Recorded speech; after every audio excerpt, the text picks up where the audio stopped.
Recuerdo que una vez fui convocado a una celebración salvaje en las montañas del norte de México.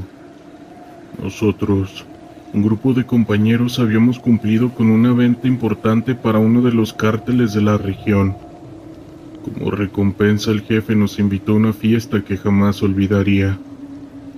Nos encontrábamos apostados en medio de la sierra, sabiendo que el patrón tenía propiedades por esa zona.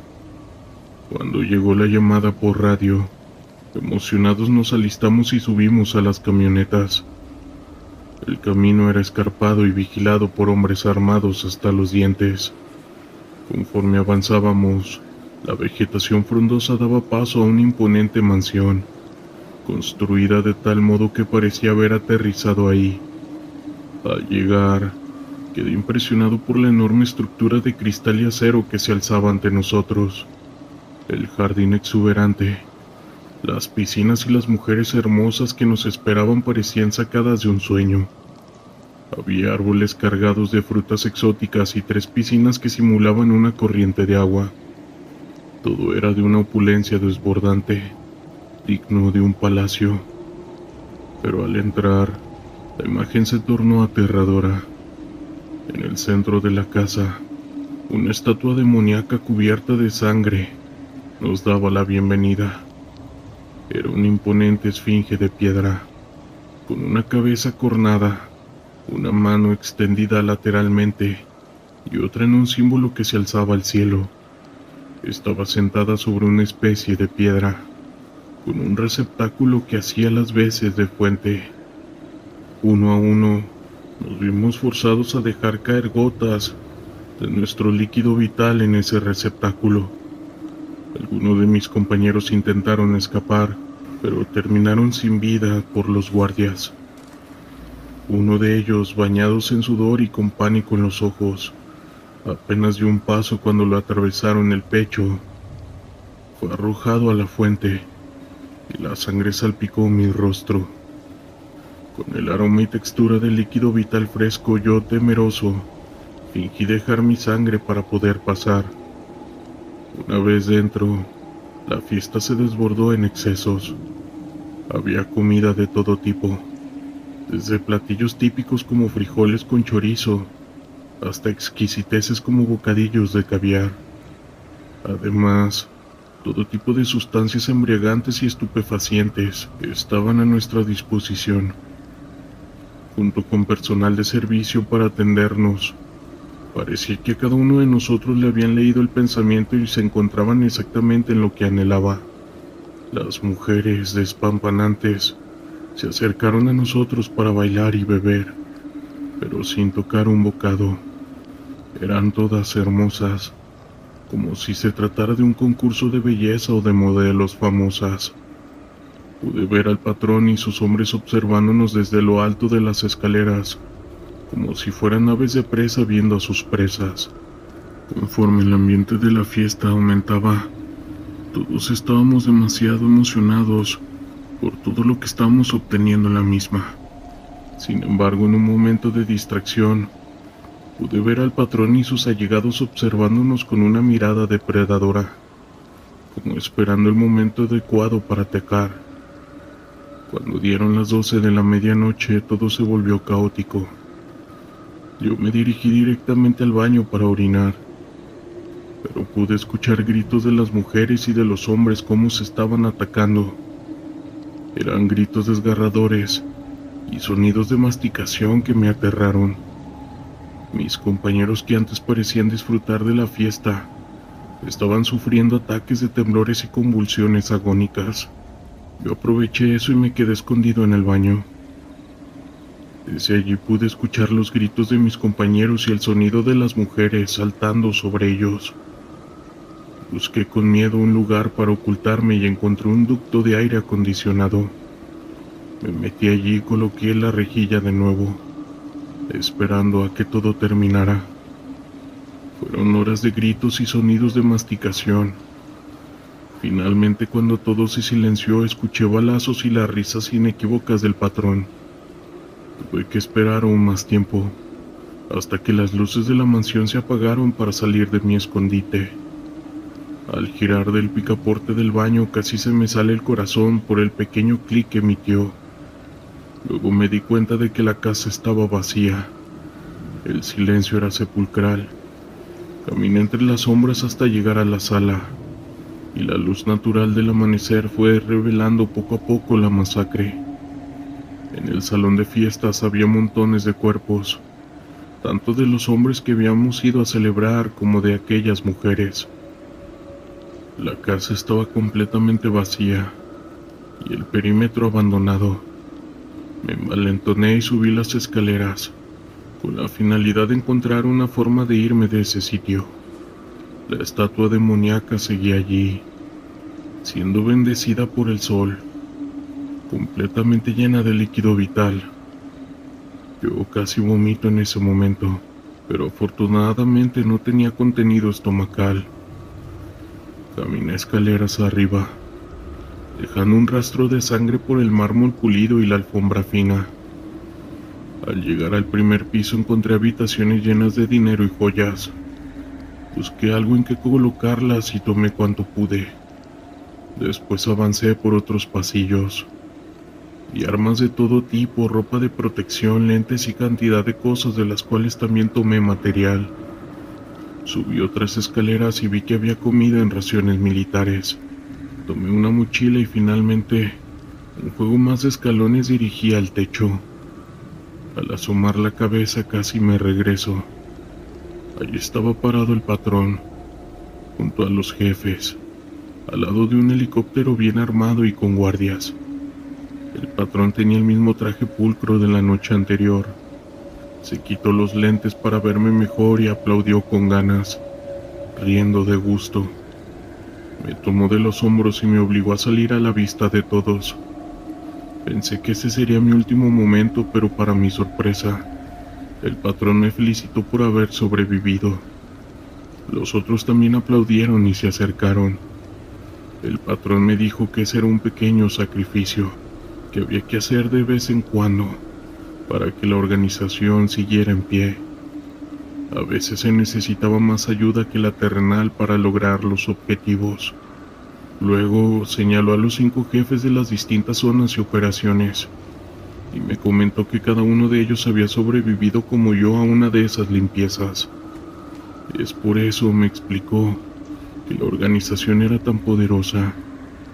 Cada cierto tiempo, solo el mejor, el que tenía más ingenio, el que percibía el peligro antes, el que tenía la fuerza de voluntad y el instinto para sobrevivir, era llevado a la siguiente etapa de las operaciones.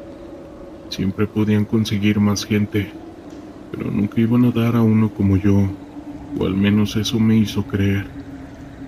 Luego el patrón tomó mi mano y me dijo que todo lo que había tomado lo dejara en el piso. Evaluó el botín y se sintió feliz de nueva cuenta, pues había elegido todo lo necesario para sobrevivir por mí mismo y salir del peligro, si es que podía, o terminar con la vida de los que pudiera. Finalmente nos subimos al helicóptero. Los guardias se fueron junto al resto de la seguridad en los vehículos originales. Una vez que estuvimos a una buena altura, el patrón sacó un lanzacohetes de uno de los asientos y con una risa frenética apretó el gatillo. La casa entera comenzó a arder en llamas, junto a al menos 150 cuerpos más que yacían en su interior. No tenía ni la más remota idea de la cantidad de dinero que estaba ardiendo en ese momento, pero uno de los jefes me tomó del brazo y me dijo por el comunicador que esa era apenas una fracción de lo que se lograba cada 7 años, es decir, cada que era necesario reiniciar a la banda. Yo estaba por tener un ataque de pánico. Eran demasiadas revelaciones en poco tiempo. Comencé a temblar, pero el hombre que tenía al lado de mí me tomó del brazo y me sentó de golpe. Finalmente me relajé, para bien o para mal. Tendría que estar junto a ellos a partir de ese momento. Si se preguntan cómo es que estoy contando esta historia sin que terminaran con mi vida siquiera, es porque el jefe quiso que otro supiera qué pasa en la oscuridad. Hola, ¿qué tal? Pertenezco a uno de los cárteles de Sinaloa. Durante años hemos luchado por mantener el control de esta tierra. Nos enfrentamos a rivales y a las fuerzas del gobierno.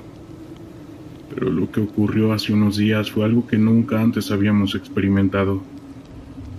Esa noche estábamos reunidos en nuestro cuartel, planeando una nueva estrategia para expandir nuestro territorio, cuando los disparos comenzaron a retumbar en las calles. Salimos a ver qué estaba pasando y nos encontramos con una escena dantesca. Grupos rivales del crimen organizado se enfrentaban en una batalla campal. Utilizaron armas de alto calibre y lanzaban granadas.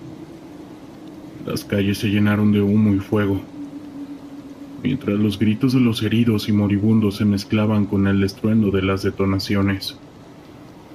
Pero, ¿saben? Eso no fue lo peor. Cuando creíamos que la situación no podía empeorar, vimos algo que heló nuestra sangre. Entre la multitud, podríamos jurar que vimos un tipo de criaturas que no eran humanas. No sé cómo describirlas. Eran seres de aspecto demoníaco. Tenían los ojos rojos brillantes y afilados colmillos. Estas bestias se lanzaban sobre los combatientes, despedazándolos con sus garras y dientes. Algunos de nuestros hombres intentaron enfrentarlas, pero sus balas parecían no tener efecto alguno. Era como si esas cosas fueran inmunes a las armas de fuego. Nosotros, aterrados, nos vimos en la obligación a huir y nos refugiamos en nuestra base. Pero incluso allí nos estaban acechando, pues buscaban entrar y acabar con nosotros. Tuvimos que reforzar la seguridad y mantener a nuestros hombres en alerta constante. Como podrán imaginar, durante los días la ciudad se ha convertido en un infierno. Los enfrentamientos entre cárteles y las apariciones de estas bestias siembran el caos y el terror entre la población. Culiacán se transformó en un campo de batalla, donde la guerra y lo paranormal se entrelazan de una manera aterradora. Nosotros intentamos comunicarnos con nuestros contactos en el gobierno, pero nadie parecía saber qué estaba pasando. Incluso los militares y la policía se mostraban impotentes ante la amenaza de esas criaturas. Fue entonces cuando comprendimos que nos enfrentábamos a algo más allá de nuestro control, algo que iba más allá de la simple lucha por el poder y el narco, algo que parecía tener su origen en las fuerzas oscuras que han acechado Sinaloa desde tiempos inmemoriales. Desesperados buscamos la ayuda de brujos y chamanes, y ellos nos dicen que esto es una consecuencia de nuestros actos, pues el haber hecho unos pactos con el diablo tiempo atrás y el haber utilizado algo de brujería es la consecuencia de lo que ha hecho esto. Honestamente, ahora nos encontramos atrapados en una lucha sin cuartel, no solo contra nuestros rivales, sino que además también contra fuerzas sobrenaturales que parecen dispuestas a arrasar con todo a su paso. Hemos tenido que replantearnos nuestras estrategias y alianzas, buscando formas de apaciguar a esos demonios que nos acechan. Nuestro estado se está convirtiendo en un campo de batalla, y nosotros nos hemos visto arrastrados a esta guerra que parece no tener fin. Cada día luchamos por sobrevivir. Oramos para que algún día podamos recuperar el control de esta tierra. Porque si algo hemos aprendido, es que en Sinaloa, los verdaderos demonios no son solo los que vemos, sino también aquellos que se esconden en las sombras, aguardando el momento adecuado para reclamar lo que les pertenece. Jamás imaginé que mi existencia tomaría este rumbo tortuoso. Mi nombre es Juan, y durante años me vi irremediablemente envuelto en las oscuras entrañas del crimen organizado, algo de lo que ahora me arrepiento profundamente. Sin embargo, en aquel entonces, las apremiantes circunstancias me llevaron a tomar decisiones que hoy definitivamente lamento con cada fibra de mi ser. Todo comenzó hace 15 años, cuando era un hombre de familia, con una esposa y 2 hijos pequeños a los que debía mantener. Trabajaba arduamente en una fábrica, pero los ingresos apenas alcanzaban para cubrir los gastos básicos del hogar. Fue entonces cuando un supuesto amigo me ofreció la oportunidad de ganar dinero rápido y fácil. Al principio me negué, pues intuía que algo no andaba bien, pero la desesperación por mejorar la situación de mi familia pudo más que mis principios. Acepté el trabajo, que consistía en transportar misteriosos paquetes de un lugar a otro. No me hicieron preguntas, y el pago era bastante generoso, así que no indagué más. Poco a poco fui adentrándome en un mundo ilícito sin darme cuenta realmente de la magnitud de mis actos. Empecé a relacionarme con personas de dudosa reputación, a las que preferiría mantener alejadas de mi círculo más cercano. Con el paso del tiempo, me di cuenta horrorizado de que no estaba transportando simples mercancías, sino cosas ilegales. Me sentí irremediablemente atrapado, pues ya me habían involucrado demasiado en sus turbios negocios y no podía salirme de esa espiral corrupción. Los jefes me advirtieron que no hiciera preguntas, que simplemente siguiera órdenes. De lo contrario, mi familia pagaría las consecuencias con su propia vida. Así que aprendí a mantener la boca herméticamente cerrada, como si me hubieran cosido los labios. En ocasiones me tocaba escoltar a personas que parecían estar retenidas en contra de su voluntad. Nunca pude hacer nada al respecto, pues sabía que mi vida y la de mis seres queridos correrían un peligro mortal. Poco a poco fui ascendiendo en la jerarquía de esta organización. Empecé a tener más responsabilidades y a conocer a personas influyentes y poderosas dentro del crimen organizado. Fue así que me di cuenta con profundo estupor de que la línea que separaba el mundo criminal de las propias instituciones se iba desdibujando cada vez más.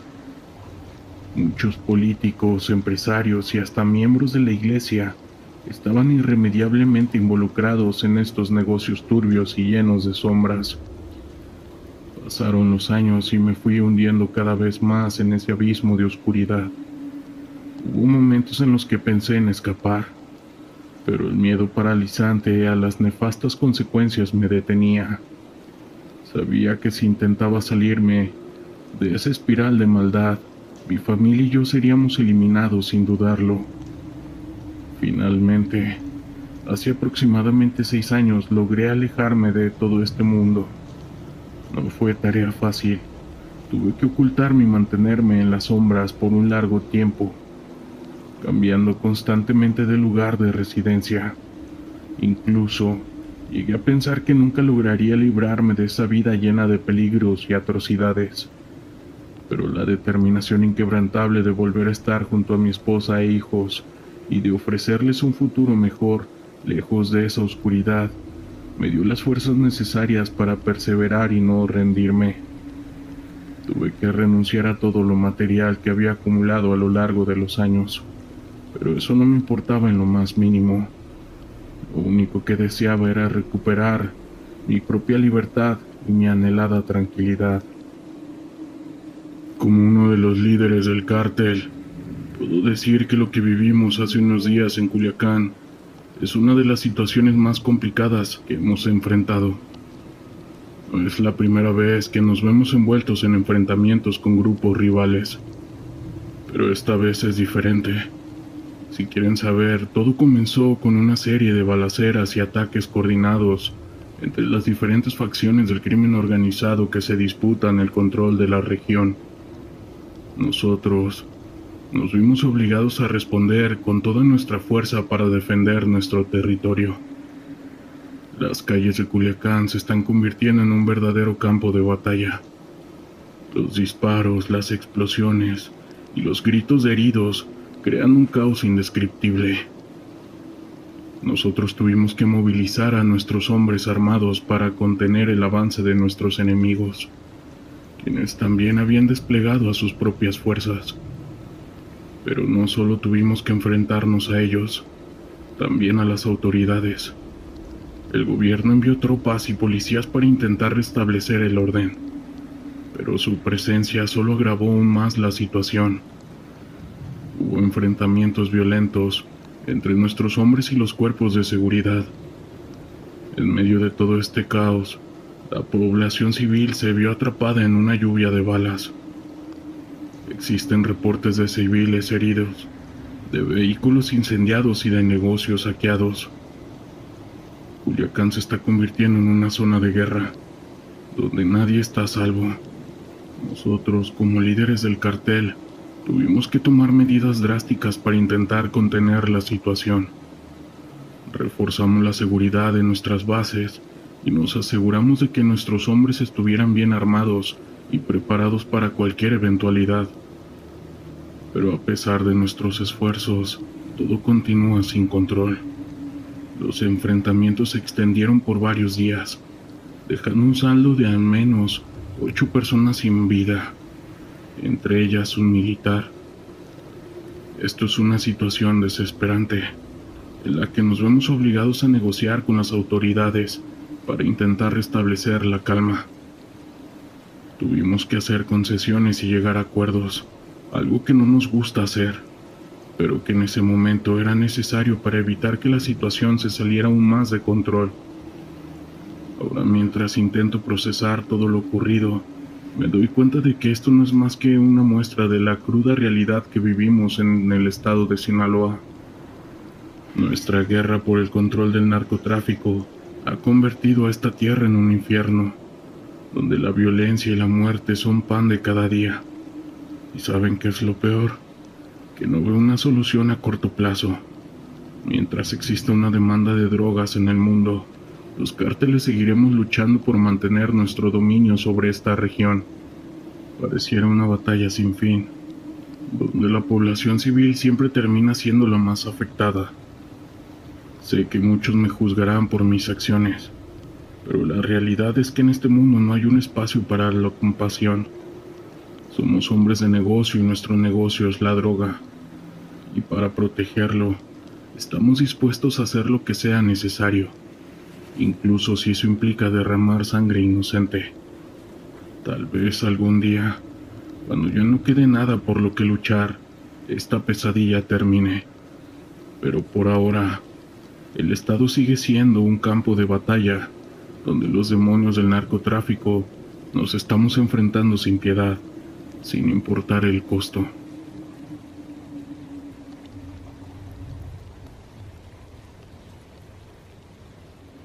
Esto que sucede en Culiacán es algo que no voy a poder olvidar tan fácil. Cierro los ojos y puedo escuchar los estruendosos disparos y el rugir de los motores y gritos de la calle que retumbaban. Esto está siendo una experiencia que marcará mi vida para siempre. Cuando recibimos la orden de desplegar tropas en la ciudad, sabíamos que nos enfrentaríamos a una situación complicada. Sinaloa es conocido por ser uno de los epicentros de la violencia relacionada con el narcotráfico, pero nada nos preparó para lo que viviríamos esa noche. Nosotros avanzamos con cautela por las calles, atentos a cualquier movimiento sospechoso. Podíamos ver los destrozos causados por los enfrentamientos, vehículos incendiados, comercios saqueados y vidrios rotos por todas partes. Era como si hubiéramos entrado en una zona de guerra. De pronto los disparos comenzaron a estallar a nuestro alrededor. Provenían de todas direcciones y parecían provenir de grupos rivales del crimen organizado que se disputaban el control de la ciudad. Nuestros hombres respondieron con firmeza, tratando de contener el avance de los delincuentes.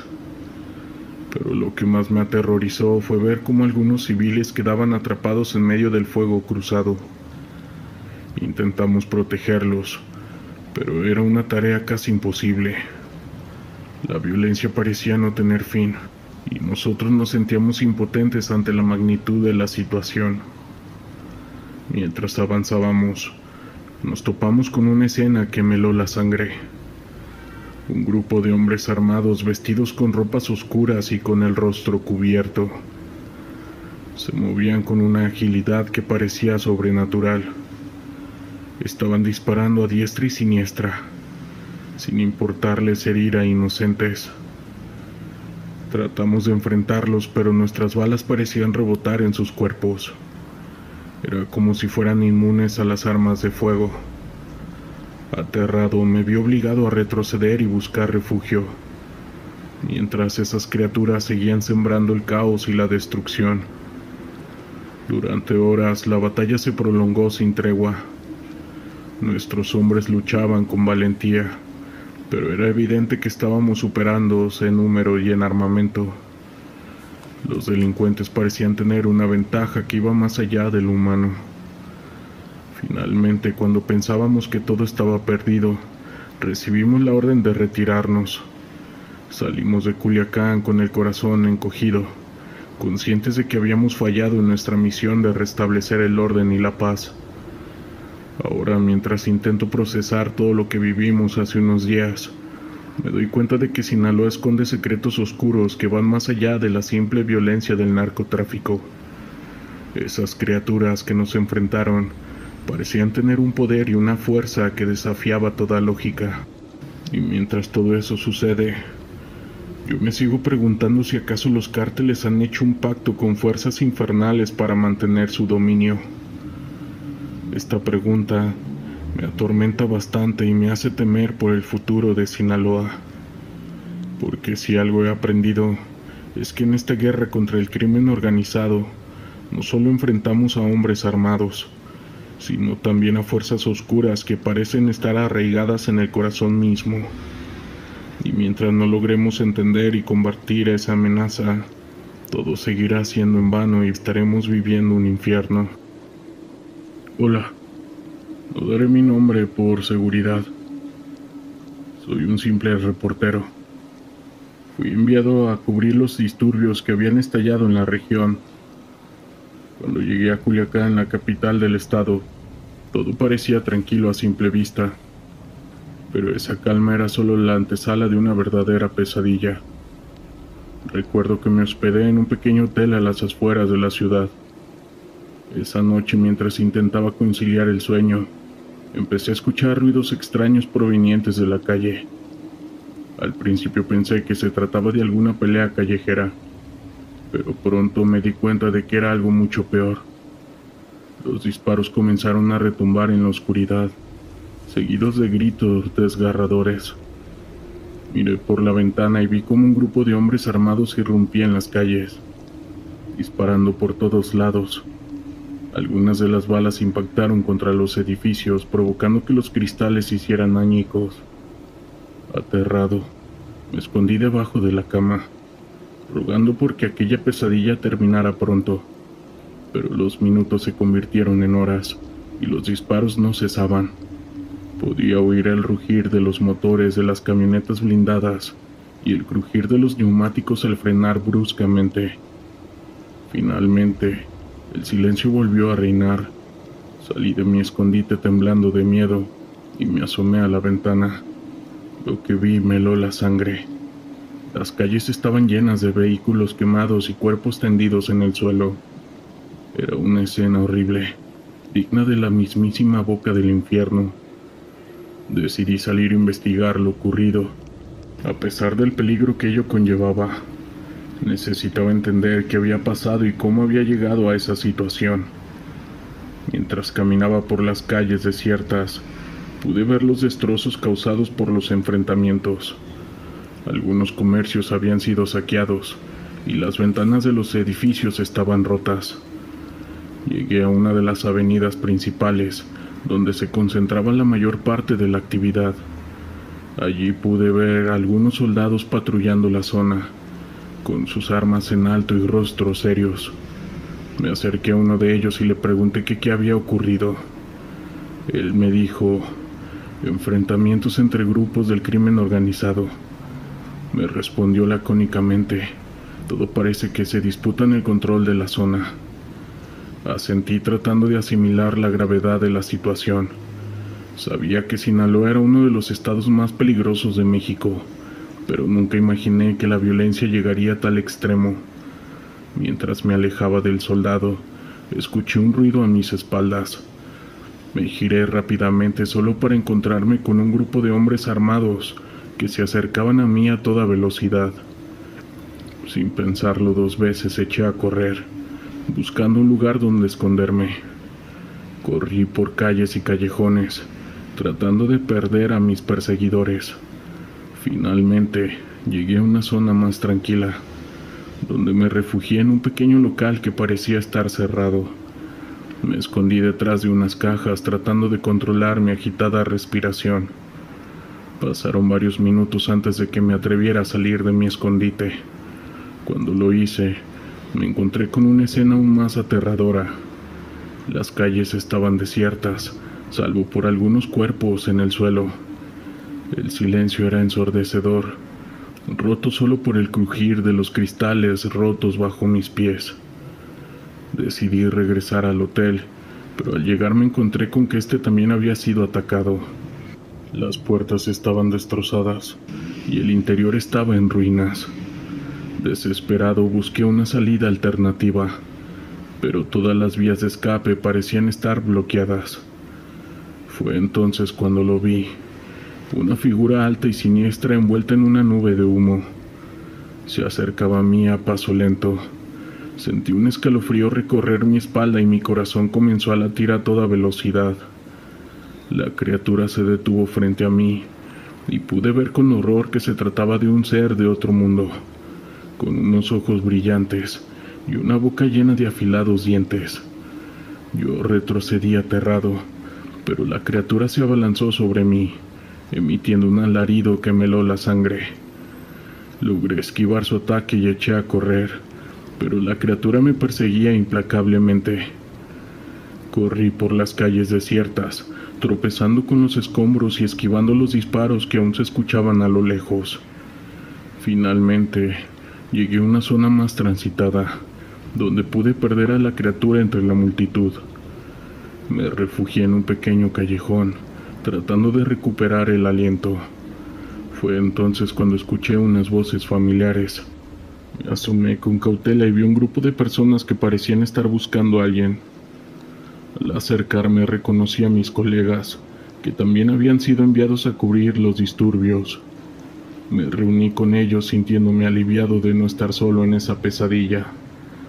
Juntos decidimos buscar una forma de salir de la ciudad. Nos adentramos en las calles evitando los grupos armados y las criaturas sobrenaturales que parecían acechar en cada esquina. Mientras caminábamos, pude ver cómo la violencia y el caos se apoderaban de Culiacán. Las calles estaban llenas de vehículos quemados, casas y comercios saqueados y cuerpos esparcidos por todas partes. Fue entonces cuando comprendí que lo que estaba ocurriendo no era simplemente un enfrentamiento entre bandas criminales. Algo mucho más siniestro se escondía detrás de todo esto.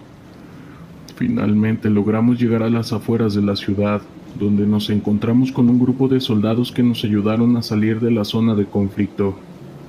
Mientras nos alejábamos, pude ver cómo Culiacán se consumía en un infierno de fuego. Una vez a salvo, traté de procesar todo lo que había vivido.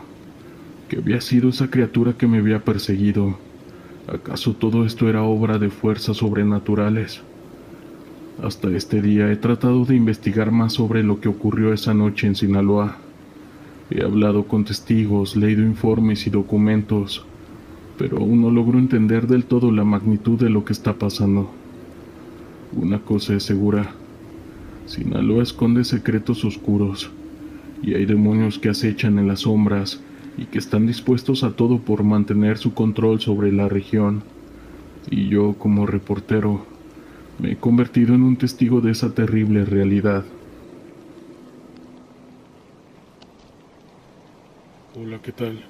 Soy del estado de Veracruz, y no precisamente de Catemaco, pero aún así es bien sabido que por aquí se realizan muchos trabajos de brujería.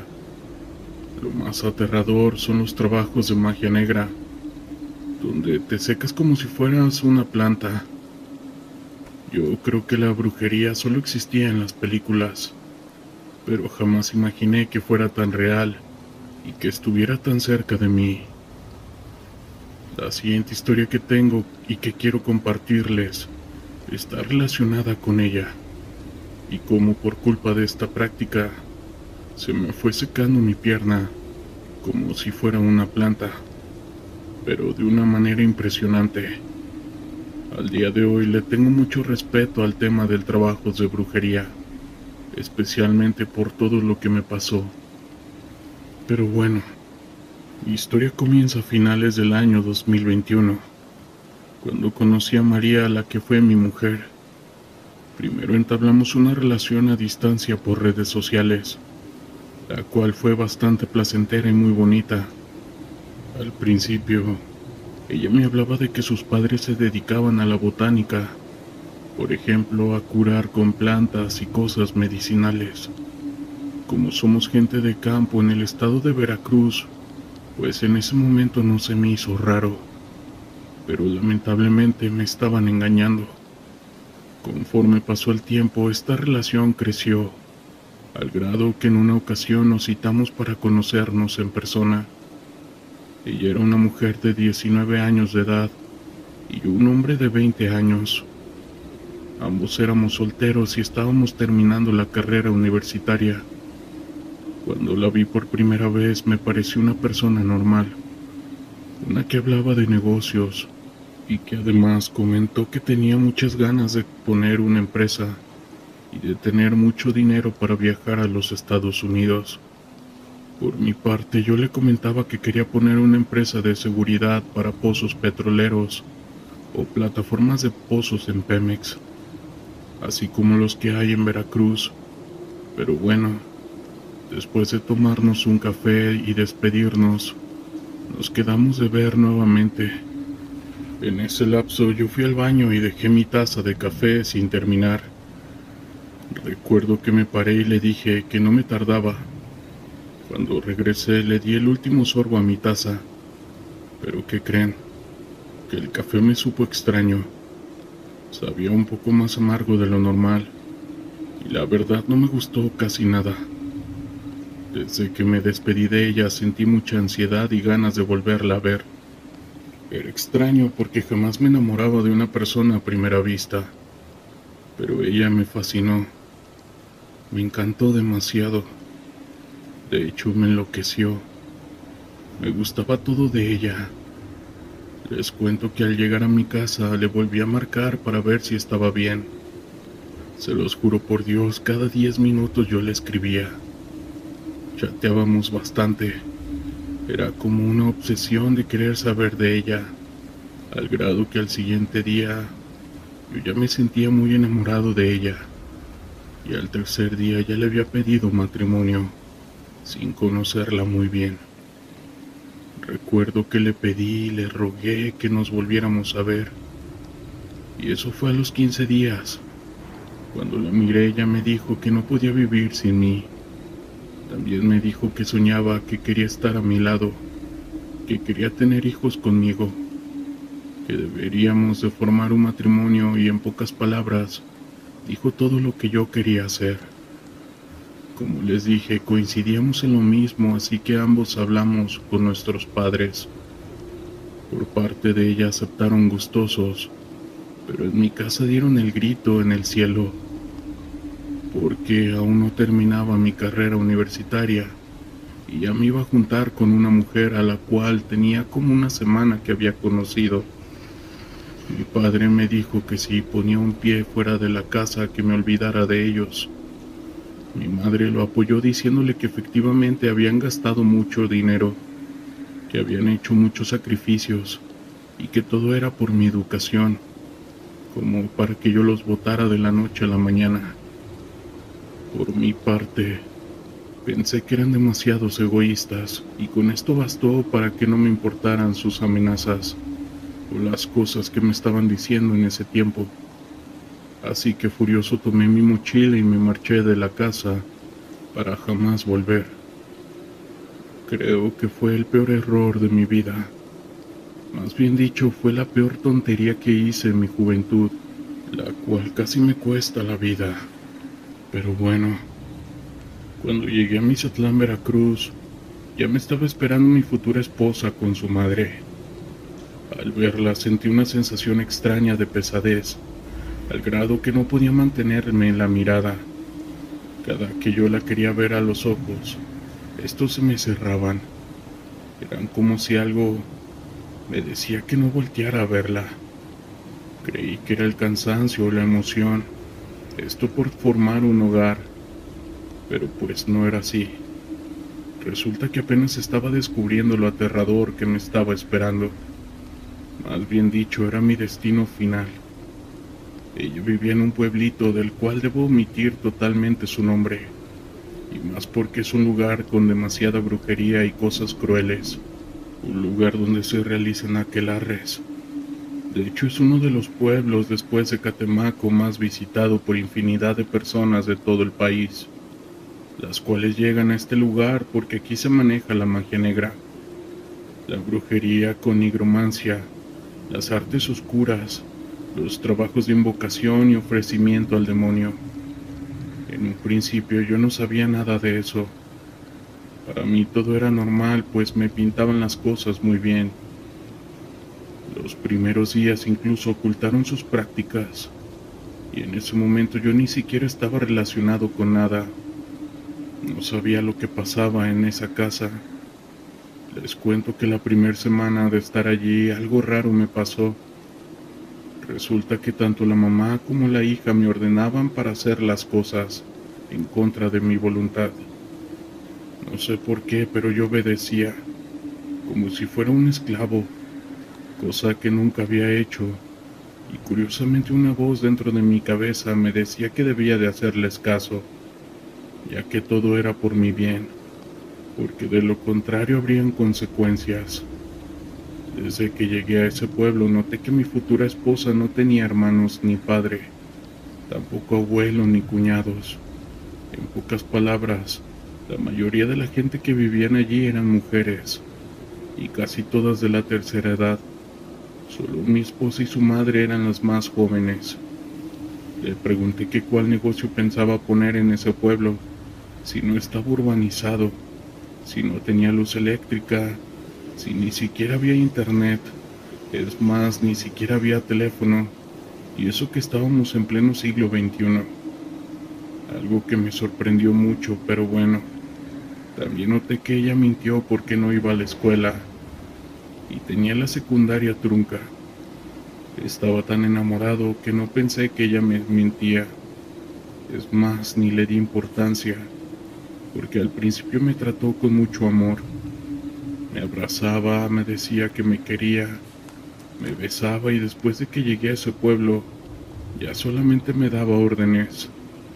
Me debía de levantar temprano para ir al cerro a buscar ciertas hierbas, cosa que yo no hacía porque del pueblo de donde yo vengo estaba más urbanizado y no se conocían esas extrañas cosas. Les cuento que en una ocasión vino gente del estado de Sinaloa y le pidieron a su madre, además de ella, que por favor realizara un trabajo muy fuerte de brujería y cosas que ya sabían. Esa vez escuché cuando le dijeron que por el dinero no se preocuparan, que ellos tenían para comprar el pueblo completo, pero que eso sí, si se llegaba a fallar, no quedaría ni una sola persona, y eso también me incluía a mí. No les voy a mentir, pero esa amenaza, o lo que dijo aquel hombre, me dio un poco de miedo. El estado de Veracruz efectivamente está conformado en su mayoría por gente que es campesina, pero también hay muchas personas que se dedican a la mafia, al narcotráfico, al sicariato y a todas esas cosas ilícitas. Y creo yo que ellos se dedicaban a todo eso. Mi mujer molesta me mandó a traer todo lo que pidieron en ese momento.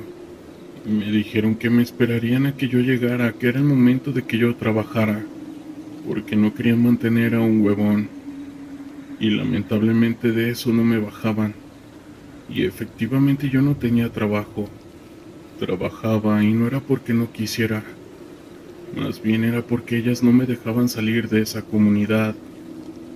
Y para regresarme a mi casa por mis documentos, para buscar un buen trabajo. Pero bueno, curiosamente ellas me querían allí porque yo era su mandadero. Y en ese momento estaba a punto de descubrir por qué motivo mi suegra le dijo a mi mujer que más le valía que hiciera bien las cosas, porque de lo contrario habrían consecuencias, y eso sí no me iría nada bien. Por mi parte no entendí ese tipo de amenaza, pero al ver a la gente con la que se juntaban y que estaba armada, comprendí que también ellas no hacían cosas buenas. El chiste fue que me mandaron a que fuera a la casa de una vecina, una que vivía como a 40 minutos de allí, que según ella me iba a entregar un costal con algo pesado, algo de aproximadamente 5 kilogramos, solo que por mi bien no debía de abrirlo. Eso sí, que no fuera tan curioso, y después de allí debía ir al cementerio del rancho, donde un señor iba a entregar unas cosas, y por último debía de acudir a un local a donde vendían hierbas, las cuales no se consiguen tan fácilmente. Debía de traer todo eso en poco tiempo, no me debía de tardar más de la cuenta porque si no, el cliente que acababa de llegar acabaría con nuestras vidas. Me dio un poco de miedo pero también curiosidad, y al final de cuentas accedí pero no de buena manera. Recuerdo que primero llegué con la comadre, la cual me dio un costal con algo pesado, algo que como me dijeron no debía de abrir. Solo me lo eché a la espalda y los huesos de ese animal, porque creí que eso era, me estaban lastimando la espalda. Eso se sentía tibio y efectivamente pesaba entre 4 y 5 kilos y era como del tamaño de aproximadamente 60 centímetros. La mujer que me lo dio, al verme se puso nerviosa y me dijo que no lo abriera por nada en el mundo, porque de lo contrario, mi suegra y su hija vendrían a lastimarla, como era su costumbre. Esas palabras me sorprendieron porque esta mujer las tenía mucho miedo. Pero bueno, obedecí y no la abrí. Después acudí con Jacinto, el señor sepultero del pueblo, y este me entregó una bolsa. Pensé que eran piedras porque pesaban un poco, y estas chocaron entre sí. Con un poco de miedo descubrí que eran huesos de difunto. Madre mía, ya me estaba dando bastante miedo todo esto. ¿Pero qué rayos estaba pasando?, me pregunté. Por último acudí a un lugar a donde vendían plantas y hierbas. Era un lugar muy extraño. Ese lugar apestaba como si alguien hubiera fallecido, y la señora que me dio esas cosas era horrible. Era demasiado fea y también apestaba como a carne podrida.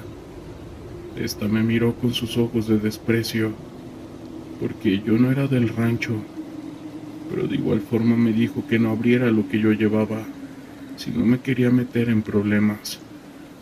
Volví a caminar de regreso para la casa. Todo lo que llevaba pesaba mucho. En mi curiosidad empecé a destapar la primer bolsa, y antes de llegar a la casa descubrí lo que traía en el costal. No era un animal, más bien era el cuerpo de un inocente.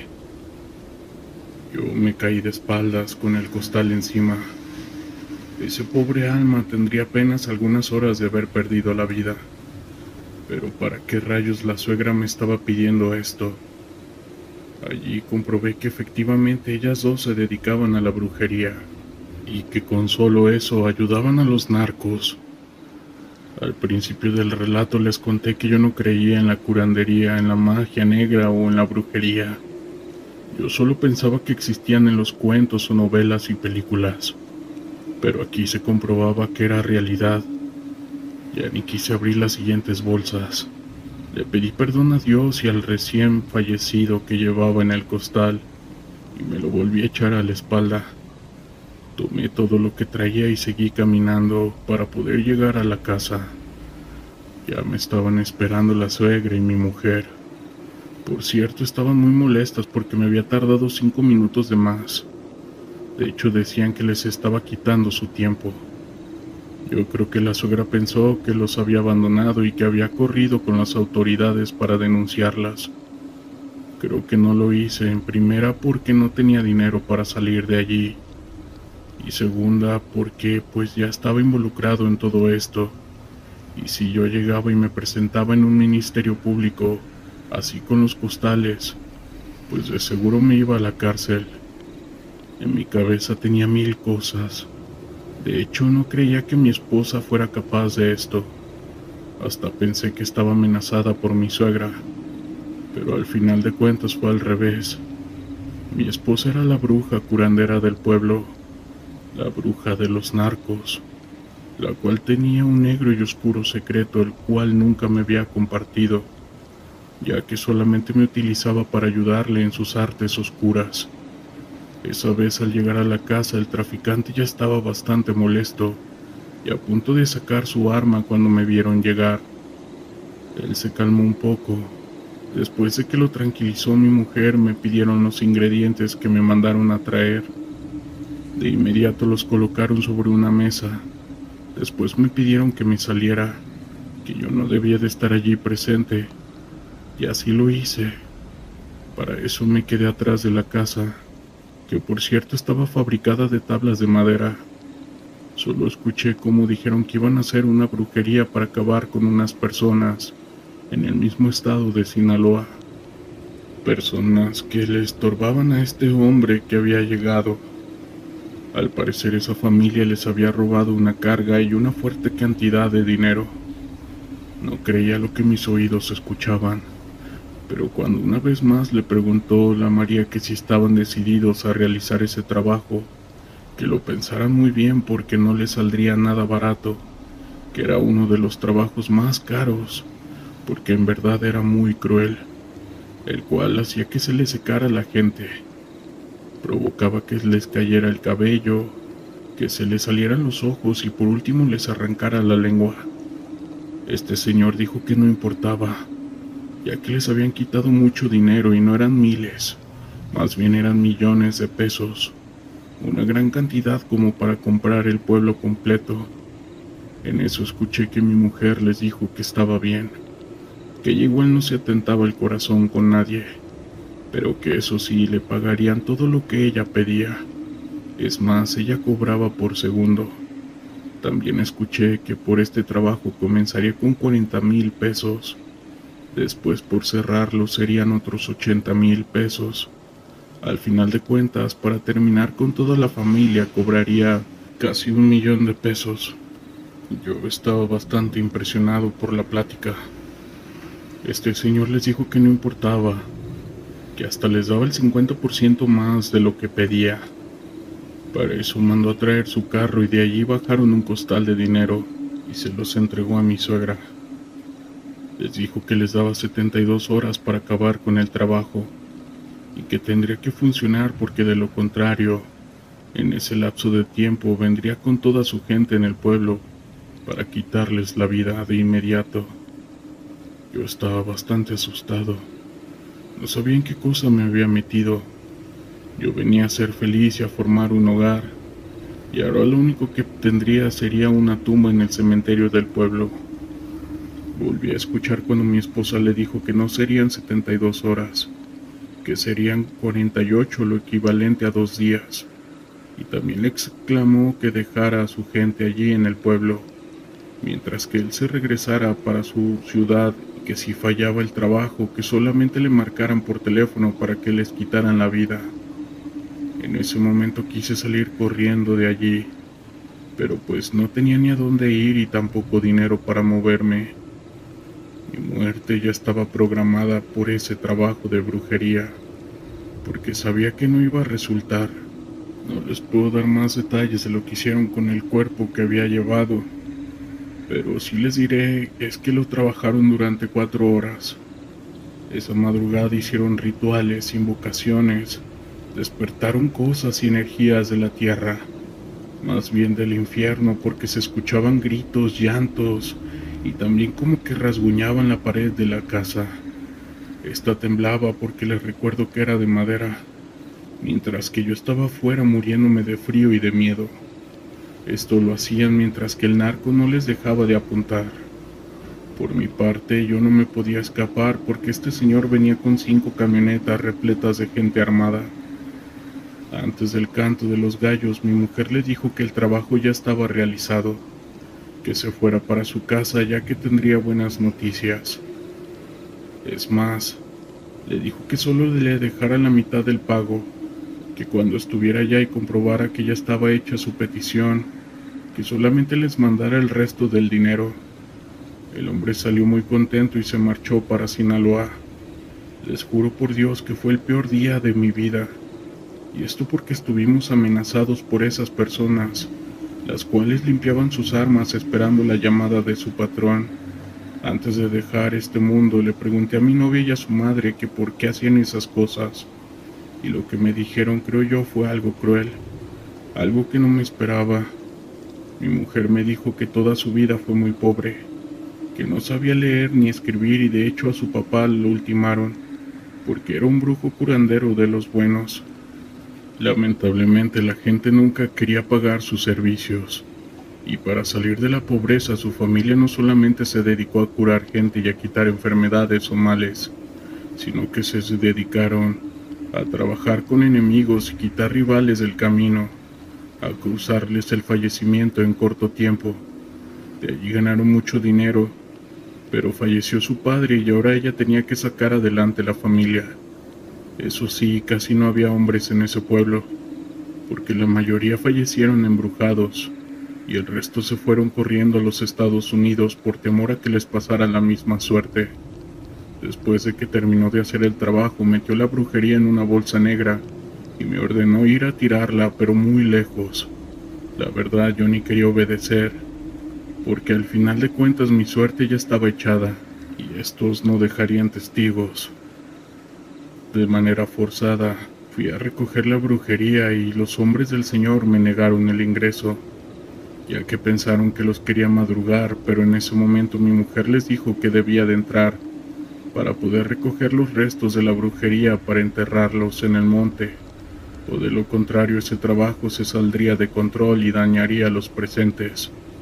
Eso les dio mucho miedo y como no se quisieron arriesgar, ya no pusieron resistencia. Me dejaron entrar y honestamente ingresé de malas, pero de pronto mi vista se iluminó y algo en mi interior me ordenó agarrar un fajo de dinero que estaba a un lado de la brujería. Nadie me veía. De hecho, salí a tirar la brujería y pensaba ya no regresar. Caminé y caminé. Iba como 1 kilómetro de distancia cuando escuché una ráfaga de balas y gritos de agonía. Era como un valle, y todo se escuchaba muy bien en ese momento. Fue cuando temí por mi vida y corrí para salvarme. Como estaba asustado, no miré y rodeé por una barranca. En la caída, la brujería de la bolsa que llevaba se abrió y me llenó mi cara de sangre. Por último me pegué con una piedra y me desmayé. Entre sueños escuché a unos hombres que me buscaban, supuestamente para no dejar testigos, y al no encontrarme por teléfono les dijeron a su patrón que el trabajo estaba hecho, que ya me habían quitado la vida, que yo era el último. Madre mía, me lastimé mi pierna porque me dolía horrores. Allí permanecí escondido por más de un día, y cuando sentí que ya no había peligro me arrastré para salir de allí. Horas después de caminar, una mujer que venía en un burro me vio herido y con algo de miedo me ayudó. Al llegar al pueblo más cercano, recordé que traía amarrado en mi cinturón el fajo de billetes, y al sentirlos con cuidado saqué uno de 500 y se lo di a la mujer, la cual se quedó muy agradecida. Traté de ocultar el resto para que nadie sospechara nada. Después de pagar un boleto de camión en más de 5 veces su precio, por fin llegué a mi pueblo. Lamentablemente no llegué solo porque algo más se pegó conmigo. Al verme herido, mi padre me llevó a un hospital. Allí me dijeron que perdería mi pierna porque estaba infectada. De hecho, tenía una extraña enfermedad, una que no tenía nombre o registro en estos tiempos modernos. Yo me asusté un poco y más porque yo veía con una herida causada por mi accidente, pero no tenía nada crónico. Al contrario, esto que traía era brujería. Mi pierna se secó en horas al grado que me quedé sin carne. Ya se me estaba viendo el hueso. Los dolores eran insoportables. Era como si un parásito caminara a prisa y devorara mi piel. Mis padres se asustaron y me sacaron del hospital porque les dijeron los médicos que mejor me llevaran al Hospital General de la Ciudad de México, donde posiblemente quedaría paralítico. Sí me llevaron y sin conocer arribamos hacia la Merced. Allí una señora al verme me dijo que lo mío no era enfermedad, más bien que a mí se me había pegado lo malo, y que en vez de perder mi tiempo y mi vida, me fuera de inmediato al mercado de Sonora, al centro más grande de productos de curación y brujería, que era la casa de los curanderos del país. De hecho, en ese lugar había infinidad de santeros y muy buenos. Fue entonces que mis padres me llevaron y lo que me dijeron en un local fue cierto, y es algo que jamás olvido. Resulta que un tata o un brujo santero me dijo que mi peor error fue tomar dinero del pago de brujería. Pero bueno, ese trabajo consistía en secar a una familia en un corto tiempo para que perdieran la vida, y además mediante sufrimientos atroces. Pero pues esto se complicó porque me cayó la bolsa encima la que traía la brujería, así que ahora tenía unas cuantas horas para curarme o para pagar mi funeral. Mis padres por miedo aceptaron, pero cuando les dijo el hombre el costo del trabajo casi se van de espaldas. Resulta que todo esto sale en un total de 148,000 pesos mexicanos, exactamente el dinero que me sobró, aquel que le robé a los narcos. Total, ¿yo para qué quería dinero? Dentro de una mochila saqué una bolsa con el dinero y le dije al brujo que era exactamente lo que traía, y ningún peso más de sobra. Recuerdo que comenzaron una tarde y me metieron a un cuarto en donde había huesos, cráneos, piedras, santos, imágenes religiosas, también de la Santa Muerte y animales. Estaba todo oscuro y escuché llantos, además de risas. No les voy a mentir, eran de esas brujas que me engañaron. No soporté más y casi desmayado. Por último, dice el brujo que quemó el dinero y que le pidió a sus santos por mi salud. Después me colocó la ceniza de los billetes en una pierna y me la cubrió con vendas. Antes del amanecer le dijo a mis padres que ya no era necesario que me llevaran a un hospital, porque ya todo estaba resuelto. Me llevaron al rancho de regreso y les dieron instrucciones de que me quitaran la venda a las 12:59 de la medianoche.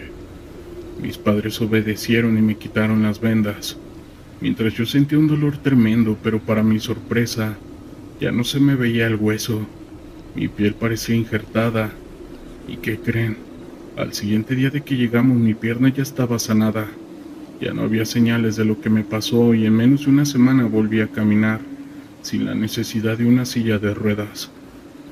Al día de hoy le doy gracias a Dios y a esa persona que me curó, la cual no cobró ni un solo centavo, porque efectivamente él quemó ese dinero maldito, el cual venía de la brujería, el cual me hizo tanto daño. Saludos. En Jalisco el mundo del narcotráfico es un juego de poder despiadado, donde la lealtad se compra y la traición se paga con sangre. Yo lo sabía bien. Había pasado años construyendo mi imperio, escalando posiciones en un mundo donde el más mínimo error puede costarte la vida. Mi reputación estaba cimentada en la brutalidad y la inteligencia, dos cualidades imprescindibles para sobrevivir en este infierno.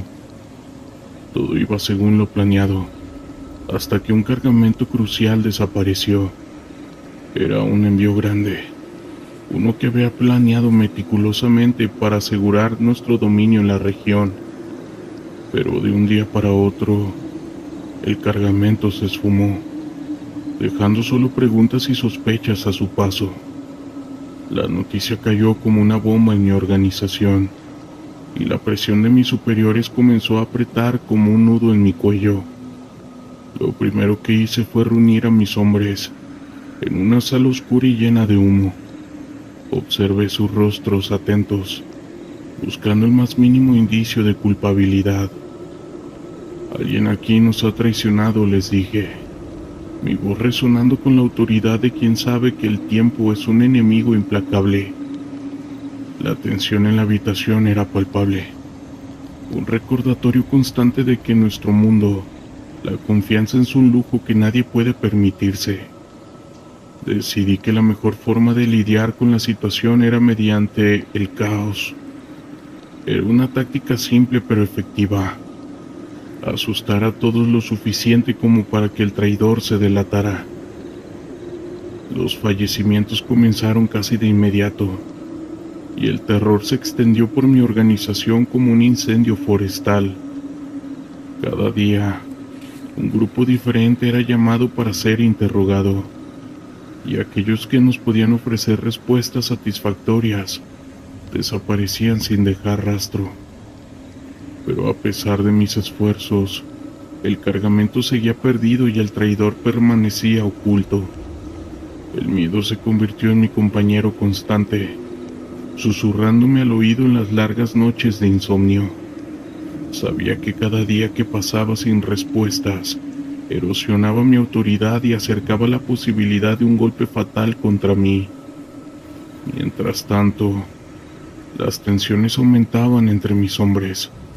La desconfianza se filtraba en cada conversación, en cada mirada furtiva. Me di cuenta de que no solo enfrentaba una amenaza externa, sino que también corría el riesgo de que mi organización se desmoronara desde adentro. El terror no solo venía del enemigo, sino de la posibilidad de que aquellos en quienes había confiado pudieran volverse en mi contra. En un intento desesperado por recuperar el control, decidí cambiar de táctica. Ordené una búsqueda exhaustiva de cualquier pista que pudiera conducirnos al cargamento perdido. Mis hombres revisaron cada rincón de nuestro territorio, cuestionaron a informantes y vigilaron las rutas como halcones. Finalmente, un pequeño indicio nos llevó a un almacén abandonado en las afueras de la ciudad. El lugar estaba oscuro y olía a humedad y miedo. Entramos con cautela, nuestras armas listas para cualquier cosa. Las sombras parecían moverse a nuestro alrededor, alimentando una sensación de pavor que no podía sacudirme. Al fondo, encontramos lo que quedaba del cargamento, cajas abiertas y vacías, como un eco de nuestra propia impotencia. Mientras examinaba el lugar, una idea aterradora comenzó a tomar forma en mi mente. ¿Y si el enemigo no era un cartel rival, sino alguien mucho más cercano? La posibilidad de una traición interna, de que alguien a mi lado hubiera vendido nuestras vidas por un poco de poder o dinero, me heló la sangre. De regreso al campamento tomé una decisión. Era hora de cortar por lo sano, de eliminar cualquier amenaza potencial antes de que pudiera destruirme. Reuní a mis hombres más cercanos y les expliqué mi plan. Era simple, directo y brutal: purgar la organización de cualquier posible traidor sin importar el costo. Las ejecuciones que siguieron fueron rápidas y despiadadas. No había tiempo para el remordimiento ni espacio para la duda. Cada disparo resonaba como un clavo en el ataúd de mi antigua vida. Una vida que había construido con tanto esfuerzo y que ahora parecía deformarse ante mis ojos. Finalmente, cuando la última bala fue disparada y el último cuerpo cayó, me quedé solo. El silencio en el campamento era ensordecedor, un vacío que ningún poder o riqueza podía llenar. Sabía que había ganado una batalla, pero también que el costo había sido demasiado alto. En ese momento, comprendí que el verdadero terror no estaba en el enemigo al acecho, sino en la soledad que queda después de que el polvo se asentaba. En las entrañas de Sinaloa, el narcotráfico no es solo una forma de vida, es una institución. Desde muy joven me vi envuelto en este mundo donde el caos y el poder danzan en un macabro equilibrio. Me forjé un nombre a través de actos que la mayoría consideraría impensables, y esa reputación me mantuvo en la cima, siempre alerta, siempre preparado. Había comandado operaciones que llenaron de cadáveres los campos y las calles. Nadie cuestionaba mis métodos, pues sabían que la más mínima rebelión se pagaba con sangre. Sin embargo, la verdadera amenaza no vino de un enemigo visible, sino de una sombra que comenzó a cercenirse sobre mi organización, una presencia que desafió mi sentido de control y autoridad. Todo comenzó cuando uno de mis hombres de confianza fue encontrado sin vida, en circunstancias que, incluso para nuestro mundo, resultaban inquietantes. Su cuerpo, dejado a la vista de todos, era un mensaje claro y brutal. No había sido un simple fallecimiento, era una declaración de guerra. Pero lo más aterrador era la precisión y la premeditación con la que se había llevado a cabo. La paranoia se extendió rápidamente. Sabía que enfrentaba un enemigo que conocía nuestros movimientos, alguien que había estudiado nuestras debilidades. La pregunta que me atormentaba era que si este enemigo estaba dentro o fuera de nuestras filas. La incertidumbre se convirtió en mi constante compañera, un recordatorio de que el narcotráfico, la confianza, es un espejismo peligroso. Decidí actuar con rapidez. Reuní a mis hombres más leales y les ordené una investigación exhaustiva. Necesitábamos respuestas, y las necesitábamos rápido. Las calles de Sinaloa se convirtieron en un campo de caza, un lugar donde la lealtad y la traición se mezclaban en una danza mortal. Los fallecimientos continuaron, cada uno más calculado que el anterior. Cada cuerpo encontrado era un golpe directo a mi autoridad, un recordatorio de que el enemigo no solo era efectivo, sino también audaz. Mis hombres comenzaron a mostrar signos de miedo, un temor que se filtraba en sus acciones y palabras. La desconfianza se infiltró en nuestra organización como un veneno silencioso. El terror no vino de lo desconocido, sino del hecho de que todo parecía estar fuera de mi control. Las noches se volvieron interminables. Cada sombra en mi habitación era una amenaza potencial. Dormía con un ojo abierto, mi mano siempre cerca del arma que descansaba bajo mi almohada. En busca de respuestas, decidí arriesgarme y contacté a un informante en un cartel rival, alguien que debía su vida a una deuda pasada conmigo. Lo que reveló fue más aterrador de lo que había anticipado. Alguien dentro de mi círculo había estado filtrando información vital, vendiéndonos a un enemigo que hasta ahora se había mantenido en las sombras. La revelación fue un golpe devastador. La traición era más profunda de lo que había imaginado, y el verdadero horror era que no sabía quién podía ser el responsable. Con el tiempo corriendo en mi contra, entendí que debía tomar medidas drásticas para proteger lo que quedaba de mi imperio. Implementé un plan para descubrir al traidor, uno que implicaba una red de desinformación cuidadosamente tejida. Cada pieza de información que se filtraba era monitoreada, cada movimiento observado. El juego se había convertido en una cuestión de vida o muerte, y no había espacio para el error. Finalmente, después de semanas de tensión creciente, la trampa se cerró. El traidor fue descubierto, alguien que había estado a mi lado durante años, compartiendo comida, risas y victorias. Confrontarlo fue una experiencia surrealista. Ver la cara de alguien que habías considerado casi familia y darte cuenta de que había estado trabajando para tu destrucción. Su ejecución fue rápida, una necesidad fría y calculada. No había espacio para la misericordia y mucho menos para el perdón. Era nuestro mundo. Tales debilidades se pagan con la vida. Sin embargo, a pesar de recuperar el control, la victoria tenía un sabor amargo. Tenía la confianza rota. No se podía reparar fácilmente eso, y el eco de la traición dejó una cicatriz indeleble en mi alma. Con el traidor eliminado, el enemigo quedó expuesto y vulnerable.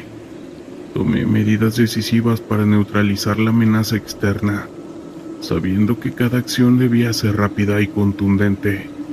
Sin embargo, el daño ya estaba hecho, y la paranoia seguía acechando. Fue un recordatorio constante de que la fragilidad del poder es el verdadero terror en este mundo del narcotráfico. Hola, ¿qué tal? Pertenezco a uno de los cárteles de Sinaloa. Durante años hemos luchado por mantener el control de esta tierra. Nos enfrentamos a rivales y a las fuerzas del gobierno. Pero lo que ocurrió hace unos días fue algo que nunca antes habíamos experimentado. Esa noche estábamos reunidos en nuestro cuartel, planeando una nueva estrategia para expandir nuestro territorio, cuando los disparos comenzaron a retumbar en las calles. Salimos a ver qué estaba pasando y nos encontramos con una escena dantesca. Grupos rivales del crimen organizado se enfrentaban en una batalla campal. Utilizaron armas de alto calibre y lanzaban granadas. Las calles se llenaron de humo y fuego, mientras los gritos de los heridos y moribundos se mezclaban con el estruendo de las detonaciones. Pero, ¿saben? Eso no fue lo peor. Cuando creíamos que la situación no podía empeorar, vimos algo que heló nuestra sangre. Entre la multitud, podríamos jurar que vimos un tipo de criaturas que no eran humanas. No sé cómo describirlas. Eran seres de aspecto demoníaco. Tenían los ojos rojos brillantes y afilados colmillos. Estas bestias se lanzaban sobre los combatientes, despedazándolos con sus garras y dientes. Algunos de nuestros hombres intentaron enfrentarlas, pero sus balas parecían no tener efecto alguno. Era como si esas cosas fueran inmunes a las armas de fuego. Nosotros, aterrados, nos vimos en la obligación a huir y nos refugiamos en nuestra base. Pero incluso allí nos estaban acechando, pues buscaban entrar y acabar con nosotros. Tuvimos que reforzar la seguridad y mantener a nuestros hombres en alerta constante. Como podrán imaginar, durante los días la ciudad se ha convertido en un infierno. Los enfrentamientos entre cárteles y las apariciones de estas bestias siembran el caos y el terror entre la población. Culiacán se transformó en un campo de batalla, donde la guerra y lo paranormal se entrelazan de una manera aterradora. Nosotros intentamos comunicarnos con nuestros contactos en el gobierno, pero nadie parecía saber qué estaba pasando. Incluso los militares y la policía se mostraban impotentes ante la amenaza de esas criaturas. Fue entonces cuando comprendimos que nos enfrentábamos a algo más allá de nuestro control, algo que iba más allá de la simple lucha por el poder y el narco. Algo que parecía tener su origen en las fuerzas oscuras que han acechado Sinaloa desde tiempos inmemoriales. Desesperados buscamos la ayuda de brujos y chamanes, y ellos nos dicen que esto es una consecuencia de nuestros actos, pues el haber hecho unos pactos con el diablo tiempo atrás y el haber utilizado algo de brujería es la consecuencia de lo que ha hecho esto. Honestamente, ahora nos encontramos atrapados en una lucha sin cuartel, no solo contra nuestros rivales, sino que además también contra fuerzas sobrenaturales que parecen dispuestas a arrasar con todo a su paso.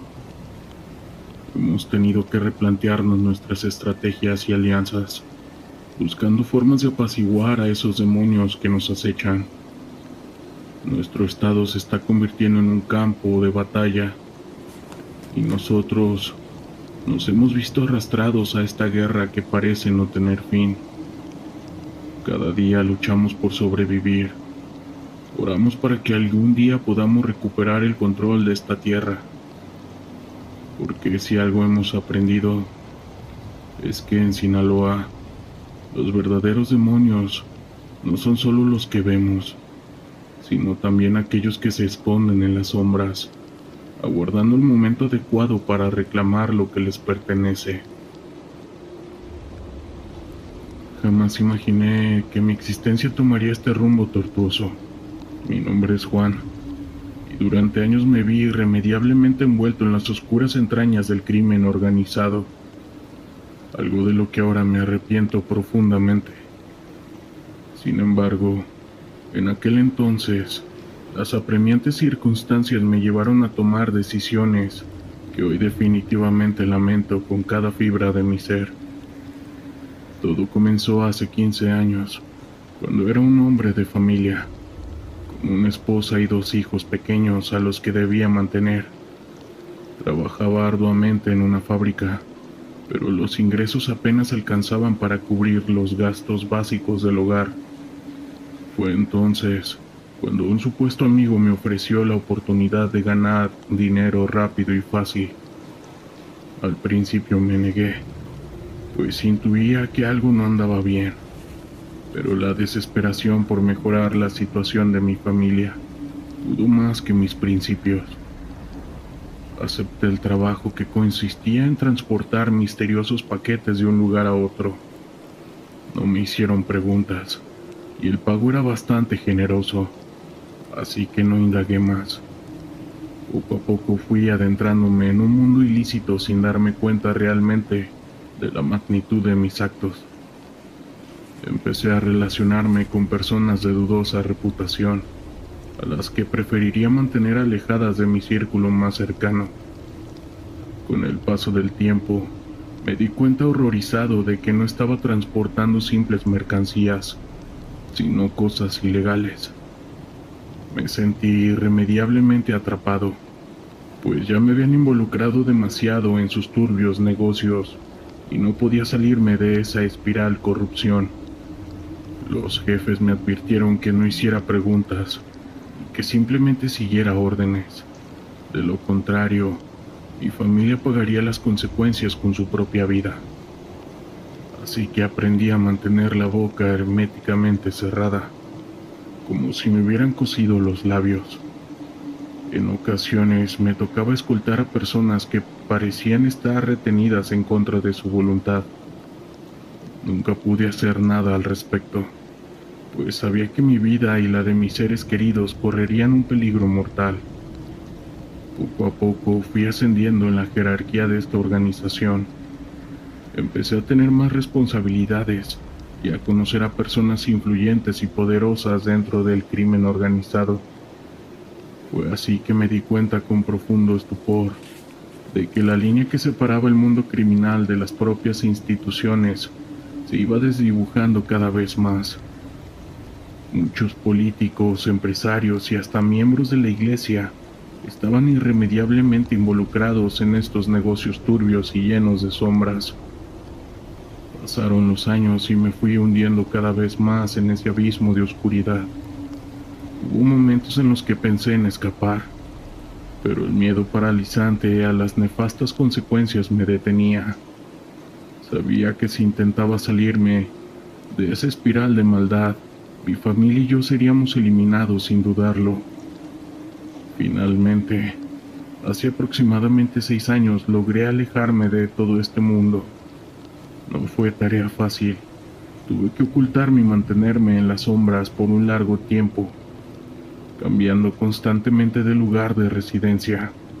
Incluso llegué a pensar que nunca lograría librarme de esa vida llena de peligros y atrocidades. Pero la determinación inquebrantable de volver a estar junto a mi esposa e hijos y de ofrecerles un futuro mejor, lejos de esa oscuridad, me dio las fuerzas necesarias para perseverar y no rendirme. Tuve que renunciar a todo lo material que había acumulado a lo largo de los años, pero eso no me importaba en lo más mínimo. Lo único que deseaba era recuperar mi propia libertad y mi anhelada tranquilidad. Como uno de los líderes del cártel, puedo decir que lo que vivimos hace unos días en Culiacán es una de las situaciones más complicadas que hemos enfrentado. No es la primera vez que nos vemos envueltos en enfrentamientos con grupos rivales, pero esta vez es diferente. Si quieren saber, todo comenzó con una serie de balaceras y ataques coordinados entre las diferentes facciones del crimen organizado que se disputan el control de la región. Nosotros nos vimos obligados a responder con toda nuestra fuerza para defender nuestro territorio. Las calles de Culiacán se están convirtiendo en un verdadero campo de batalla. Los disparos, las explosiones y los gritos de heridos crean un caos indescriptible. Nosotros tuvimos que movilizar a nuestros hombres armados para contener el avance de nuestros enemigos, quienes también habían desplegado a sus propias fuerzas. Pero no solo tuvimos que enfrentarnos a ellos, también a las autoridades. El gobierno envió tropas y policías para intentar restablecer el orden, pero su presencia solo agravó aún más la situación. Hubo enfrentamientos violentos entre nuestros hombres y los cuerpos de seguridad. En medio de todo este caos, la población civil se vio atrapada en una lluvia de balas. Existen reportes de civiles heridos, de vehículos incendiados y de negocios saqueados. Culiacán se está convirtiendo en una zona de guerra, donde nadie está a salvo. Nosotros, como líderes del cartel, tuvimos que tomar medidas drásticas para intentar contener la situación. Reforzamos la seguridad de nuestras bases y nos aseguramos de que nuestros hombres estuvieran bien armados y preparados para cualquier eventualidad. Pero a pesar de nuestros esfuerzos, todo continúa sin control. Los enfrentamientos se extendieron por varios días, dejando un saldo de al menos 8 personas sin vida, entre ellas un militar. Esto es una situación desesperante, en la que nos vemos obligados a negociar con las autoridades para intentar restablecer la calma. Tuvimos que hacer concesiones y llegar a acuerdos, algo que no nos gusta hacer, pero que en ese momento era necesario para evitar que la situación se saliera aún más de control. Ahora, mientras intento procesar todo lo ocurrido, me doy cuenta de que esto no es más que una muestra de la cruda realidad que vivimos en el estado de Sinaloa. Nuestra guerra por el control del narcotráfico ha convertido a esta tierra en un infierno, donde la violencia y la muerte son pan de cada día. ¿Y saben qué es lo peor? Que no veo una solución a corto plazo. Mientras exista una demanda de drogas en el mundo, los cárteles seguiremos luchando por mantener nuestro dominio sobre esta región. Pareciera una batalla sin fin, donde la población civil siempre termina siendo la más afectada. Sé que muchos me juzgarán por mis acciones, pero la realidad es que en este mundo no hay un espacio para la compasión. Somos hombres de negocio y nuestro negocio es la droga. Y para protegerlo, estamos dispuestos a hacer lo que sea necesario, incluso si eso implica derramar sangre inocente. Tal vez algún día, cuando ya no quede nada por lo que luchar, esta pesadilla termine. Pero por ahora, el estado sigue siendo un campo de batalla, donde los demonios del narcotráfico nos estamos enfrentando sin piedad, sin importar el costo. Mi nombre es Samuel, y soy un agricultor en una pequeña aldea de la región cafetera de Colombia. Desde que tengo memoria, la vida ha girado en torno a la tierra y al cultivo del café. La fragancia de los granos recién cosechados era un símbolo de esperanza y trabajo duro, pero en los últimos años, esa esperanza se había vuelto cada vez más frágil. La crisis económica y la competencia desleal había comenzado a ahogar a los pequeños agricultores como yo, y la lucha por sobrevivir se volvía más intensa cada día. La llegada del cartel local no fue una sorpresa. Sabíamos que sus tentáculos se extendían por toda la región, pero cuando comenzaron a ofrecer dinero a cambio de que cultiváramos hojas ilícitas en lugar de café, la situación se tornó crítica. En un principio rechacé la oferta, aferrándome a la idea de que el café era nuestro legado, lo que nos había definido como comunidad. Sin embargo, a medida que las cosechas de café se volvían más escasas y los precios caían, La presión por aceptar esa oferta se convirtió en una sombra que me seguía día y noche. Con el tiempo, mi situación financiera se volvió insostenible. La mirada preocupada de mi esposa y la incertidumbre sobre cómo alimentar a nuestros hijos pesaban sobre mis hombros.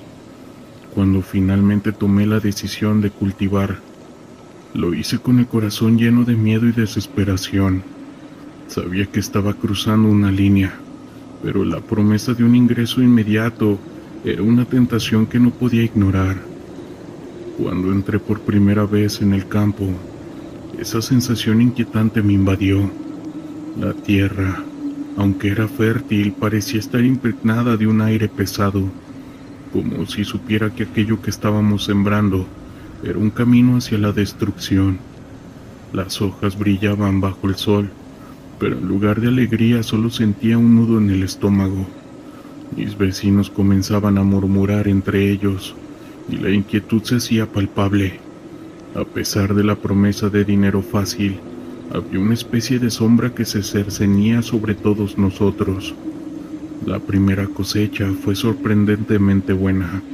El dinero llegó rápido, y por un breve momento sentía que todo estaba bien. Pero a medida que pasaban los días, la realidad comenzó a desmoronarse. El crimen que había estado latente en la región empezó a manifestarse. Recibí amenazas anónimas, y cada vez que escuchaba un ruido extraño, sentía que el corazón me latía con fuerza. La atmósfera en la aldea se tornó tensa, y el miedo se convirtió en una constante en nuestras vidas. Una noche, mientras regresaba de trabajar en el campo, vi un grupo de hombres reunidos en la plaza. Sus risas eran frías, y sus miradas transmitían una satisfacción inquietante. Al acercarme, me di cuenta que estaban hablando sobre nosotros, sobre la forma en que habíamos comenzado a cultivar esa planta. La preocupación se apoderó de mí. Era evidente que habíamos cruzado un umbral peligroso, y el cartel no iba a dejar que nos escapáramos tan fácilmente. Esa misma noche, en mi cama, los sueños comenzaron a atormentarme. Veía rostros de desconocidos mirándome fijamente, sus ojos llenos de tristeza y reproche. Despertaba empapado en sudor, el corazón desbocado. La culpa se iba acumulando en mi pecho, y cada día me sentía más atrapado en la red de decisiones que había tomado. Un día, mientras trabajaba en el campo, escuché un grito desgarrador que provenía de la casa de doña Rosa, una anciana del pueblo. Corrí hacia ella. La preocupación se apoderaba de mí. La encontré en el suelo, su rostro pálido y su mirada perdida. Me dijo no debería haber cultivado esa hierba, murmurando antes de perder el conocimiento. Llamé a los demás y pronto todos estábamos reunidos, temerosos de lo que esto significaba. El fallecimiento de doña Rosa fue un golpe devastador para la comunidad, y la atmósfera se volvía más densa. La gente comenzó a murmurar que habíamos desatado algo oscuro al cultivar esa hierba. Lo que hemos hecho no puede ser perdonado, decían con voces cargadas de miedo. Un par de días después, mientras trabajaba en el campo, vi un grupo de hombres armados acercándose. Mi corazón se detuvo. Sabía que había algo terrible en camino. ¿Dónde está la cosecha?, preguntó uno de ellos, su mirada fija en mí. Sentí un nudo en el estómago. Ya no vamos a cultivar, respondí, tratando de mantener la calma. Su mirada se endureció y su sonrisa se desvaneció. No pueden simplemente irse. Ustedes no deben, y el precio se paga con sangre, dijo con enojo. En ese momento el terror se apoderó de mí. La lucha fue breve. Los hombres del cartel comenzaron a golpear a mis vecinos y amenazar a nuestras familias.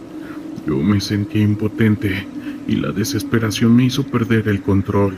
Sin pensar en las consecuencias, grité: no permitiré que destruyan nuestra comunidad. Aunque sabía que estaba arriesgando mi vida, no podía quedarme en brazos cruzados. En medio del enfrentamiento, los hombres del cartel se detuvieron por un momento confundidos. pues en ese instante vi que la comunidad estaba unida en su lucha. A pesar del miedo, la determinación de proteger nuestra tierra y nuestras familias se convirtió en un motor de resistencia. Así los hombres del cartel comenzaron a retroceder hasta que se fueron.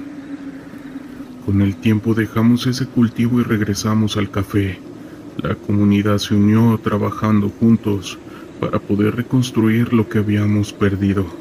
Y aunque el camino fue difícil, entendimos que había valido la pena luchar por nuestra tierra y por nuestras vidas. Saludos. Las luces de la ciudad brillaban en la distancia, una promesa de vida y oportunidades que parecían inalcanzables. El fallecimiento de Javier, mi mejor amigo, había dejado un vacío que resonaba en mi pecho. Tenía solo 21 años y su vida se había apagado en un instante, víctima de una guerra que no entendíamos. La noche en que falleció todo cambió. La impotencia y la rabia se apoderaron de mí y me encontré buscando respuestas en el lugar equivocado. Todo comenzó en un bar de mala muerte, donde conocí a Ricardo, un tipo con una sonrisa astuta y ojos que parecían saber más de lo que dejaba ver. En medio de la desesperación de la pérdida de Javier, Ricardo nos habló de un túnel, un pasadizo que conectaba nuestra ciudad con un cartel mexicano. Es una oportunidad, dijo, y aunque sabía que era un camino peligroso, la promesa de venganza y dinero nos trajo como moscas a la miel. Mis amigos, Marcos y Luis, estaban igual de perdidos. La idea de hacer algo, de tomar el control de nuestras vidas, nos unió. Así que esa noche decidimos adentrarnos en el túnel. La entrada estaba oculta tras un viejo edificio abandonado, y en cuanto la descubrimos un escalofrío recorrió mi espalda. El aire era frío y húmedo, y la oscuridad parecía devorarlo todo. ¿Realmente estamos haciendo esto?, preguntó Luis. Su voz estaba temblando en ese momento.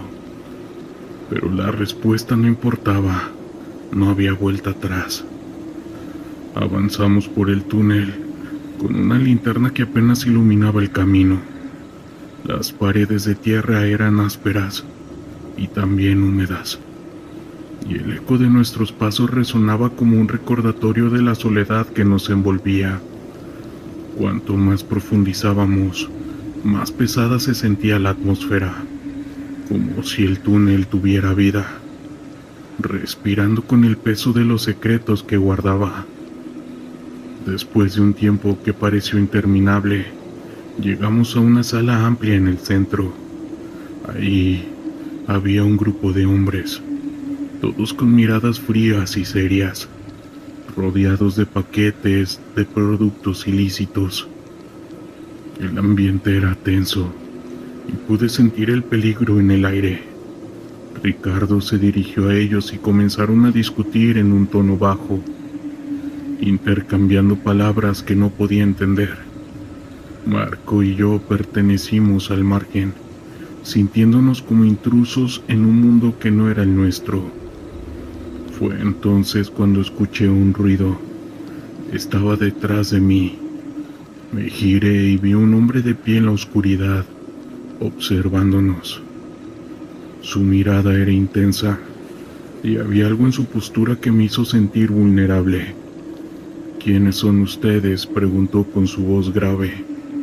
La adrenalina corrió por mis venas, y en ese momento supe que habíamos cruzado una línea que no podíamos deshacer. Estamos aquí para trabajar, dijo Ricardo, tratando de sonar seguro, pero el hombre no parecía convencido.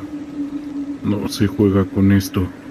Si están aquí, deben entender que hay consecuencias. En ese instante comprendí que lo que pensábamos que era una oportunidad podría convertirse en nuestra perdición. El descontrol del narcotráfico no era un juego, era una realidad brutal que devoraba vidas sin piedad. La conversación continuó, y aunque no entendía todos los detalles, la tensión en la sala era palpable. De repente, una explosión de voces rompió el silencio, y el hombre que nos había observado se acercó a mí. «¿Tú eres el que quiere vengar a su amigo?», me preguntó. Su expresión era seria, y sentí como mi corazón latía con fuerza. No sabía si debía responder, pero la ira en mí era incontrolable. «Sí, estoy aquí por eso», respondí, sin pensar en las consecuencias. El hombre sonrió, pero no era una sonrisa amigable. «La venganza tiene un precio, ¿estás dispuesto a pagarlo?». El miedo y la adrenalina se entrelazaron en mi mente. ¿Qué precio estaba dispuesto a pagar? ¿Qué significaba realmente vengar a Javier? La respuesta no era simple, y en ese momento comprendí que había entrado en un mundo del que no podría escapar jamás. El ambiente se tornó más agresivo, y de repente todo estalló. Los gritos llenaron la sala, y los hombres comenzaron a empujarse unos a otros. Sentía que el caos se desataba a nuestro alrededor, y no sabía qué hacer. Marco y Luis estaban a mi lado, y juntos comenzamos a retroceder lentamente hacia la salida. El túnel que habíamos visto como una oportunidad se convirtió en una trampa mortal. Mientras corríamos, el sonido de disparos resonó detrás de nosotros, y el miedo se apoderó de mí. La oscuridad del túnel parecía cerrarse a nuestro alrededor, y cada grito que resonaba en mis oídos era un recordatorio de que habíamos cometido este error. Logramos salir del túnel, pero no estábamos a salvo. La ciudad que antes parecía un refugio, ahora era un lugar hostil. Las sombras de violencia nos seguían, y el eco de lo que habíamos presenciado resonaba en nuestras mentes. A pesar de haber escapado físicamente, sabíamos que habíamos dejado una parte de nosotros en ese túnel, una parte que nunca podría volver. Los días siguientes fueron una tormenta. La culpa nos consumía, y la imagen de Javier se repetía en nuestras mentes. Habíamos buscado respuestas, pero solo habíamos encontrado más preguntas. Quisimos tomar el control, pero lo único que habíamos hecho era abrir la puerta a un mundo de oscuridad. Saludos. En las montañas de Guerrero, la vida siempre ha sido una cuestión de supervivencia. Nací y crecí en un lugar donde la ley es un concepto ajeno, algo que se menciona en las noticias pero que no tiene cabida en nuestra realidad diaria. Aquí, el poder lo dicta el más fuerte, el más despiadado, y desde muy joven aprendí que para prosperar en este entorno debía hacer ambas cosas. Mi camino en el narcotráfico comenzó como el de muchos otros. Era un chaval, apenas un adolescente, cuando me vi arrastrado por la promesa de dinero fácil y respeto. Empecé como un simple mensajero, pero rápidamente escalé posiciones, demostrando que no solo tenía estómago para el caos, sino también cabeza para los negocios. Con el tiempo me convertí en una figura temida y respetada, un hombre al que no se le cuestiona. El enfrentamiento con un cártel rival fue inevitable. Las tensiones habían estado hirviendo a fuego lento durante meses. Sabíamos que el día llegaría, y cuando finalmente ocurrió, fue todo una carnicería. Las balas volaron y la sangre se derramó en cantidades que ni siquiera yo había visto antes. Al final, salimos victoriosos, pero la victoria fue efímera, casi vana. No pasó mucho tiempo antes de que las verdaderas consecuencias comenzaran a manifestarse. Comenzó terminando con una vida, un mensaje claro y brutal. Uno de mis hombres, un tipo duro al que consideraba casi un hermano, fue encontrado fallecido en su casa, ejecutado con una precisión escalofriante. Nadie había visto ni escuchado nada. Y eso fue lo que realmente me aterrorizó. En nuestro mundo, el caos es una constante, pero el silencio, la invisibilidad del acto, es lo que me hizo cuestionar todo. Pronto otros comenzaron a caer. Cada pérdida era un golpe a la moral de mis hombres, y con cada cuerpo el miedo y la desconfianza crecían. Empezaron a correr rumores de que el enemigo tenía un infiltrado en nuestras filas, alguien que conocía cada uno de nuestros movimientos. No lo voy a negar, la paranoia se extendió como un veneno, y de repente ya no sabía en quién podía confiar. El ambiente en el campamento se volvió irrespirable. Las miradas furtivas, las conversaciones en susurros, el miedo palpable en cada esquina. Sabía que tenía que actuar rápido para evitar que la situación se descontrolara aún más. Implementé medidas estrictas de seguridad, aumentando la vigilancia y limitando el acceso a información sensible. Pero a pesar de mis esfuerzos, el enemigo siempre parecía estar un paso por delante, acechándonos. Cada noche el silencio en las montañas se volvía más pesado, era casi opresivo. Me encontraba despierto mirando el techo intentando desentrañar el misterio que amenazaba con destruir todo, absolutamente todo lo que había construido. La oscuridad no era solo física, era una sombra que se cercenía sobre mi organización y sobre mi propia mente. Decidí que era hora de tomar medidas drásticas. Reuní a mis hombres más cercanos, aquellos que habían estado a mi lado desde el principio, y les planteé un ultimátum: encontrar al traidor o enfrentar las consecuencias. La presión era inmensa, y podía ver el miedo en sus ojos, pero sabía que era la única forma de sacudirlos, de hacerles entender la gravedad de la situación. Los días se convirtieron en semanas, y con cada amanecer, la esperanza de resolver el enigma se desvanecía un poco más.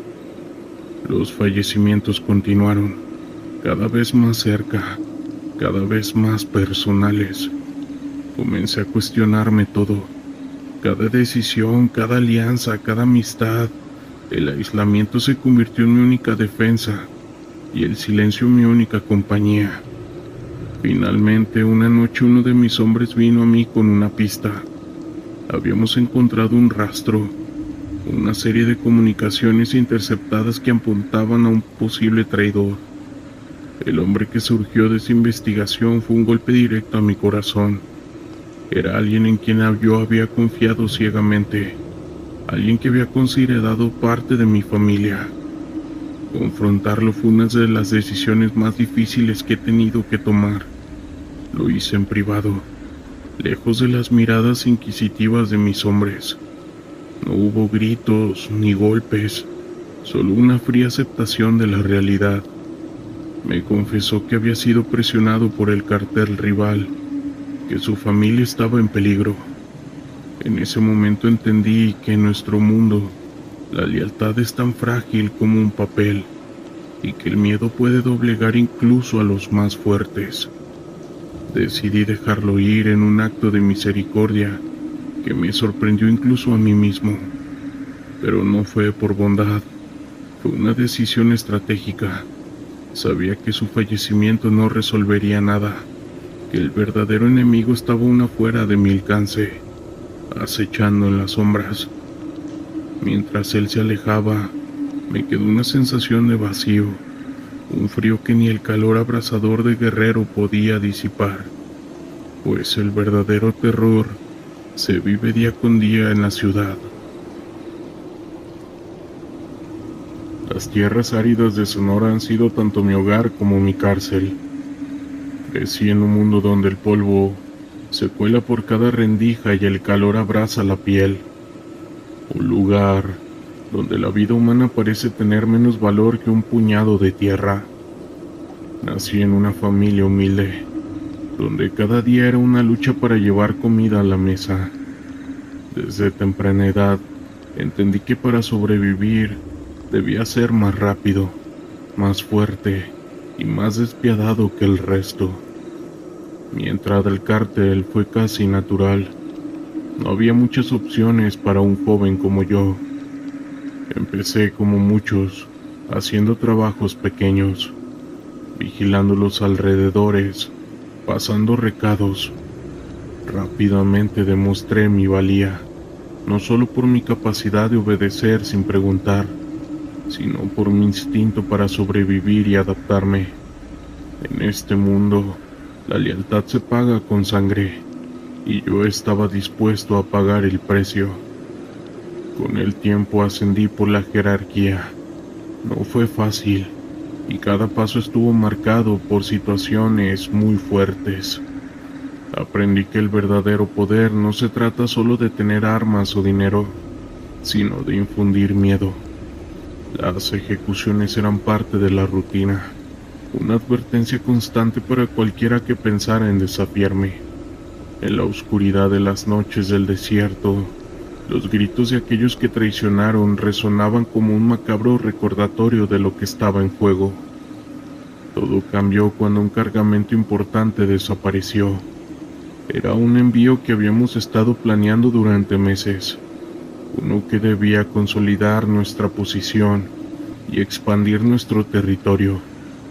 Pero de la noche a la mañana, se desvaneció sin dejar rastro. La sospecha se instaló como una sombra sobre mi organización. Sabía que alguien, dentro o fuera, estaba jugando con nosotros. La primera reacción fue buscar respuestas entre los nuestros. Nadie estaba por encima de la sospecha. Los interrogatorios fueron brutales. Lo que en otro tiempo habría sido una simple conversación, se convirtió en un juego de supervivencia. Desconfiaba de mis propios hombres, y ellos lo sabían. La atmósfera de miedo y traición se hacía cada día más densa. El desierto, que siempre habría sido mi aliado, comenzó a sentirse como un enemigo. Durante el día, el sol implacable parecía burlarse de nuestra incapacidad para resolver el misterio, pero era la noche la que traía el verdadero terror. El silencio del desierto se rompía por los murmullos de los hombres, susurros de miedo y desconfianza que se extendían como una plaga. En una de esas noches, mientras revisaba documentos y mapas tratando de encontrar una pista, un mensaje llegó a mí, un paquete con fotografías de mis hombres sin vida. Cada imagen era un golpe directo a mi ya mermada confianza. Sus cuerpos, abandonados en el desierto, eran un macabro recordatorio de que el enemigo sabía dónde golpearnos. Pero más allá del horror de las imágenes, lo que realmente me asustaba era la precisión y el conocimiento que demostraban. Alguien conocía nuestros movimientos mejor que nosotros mismos. La paranoia creció.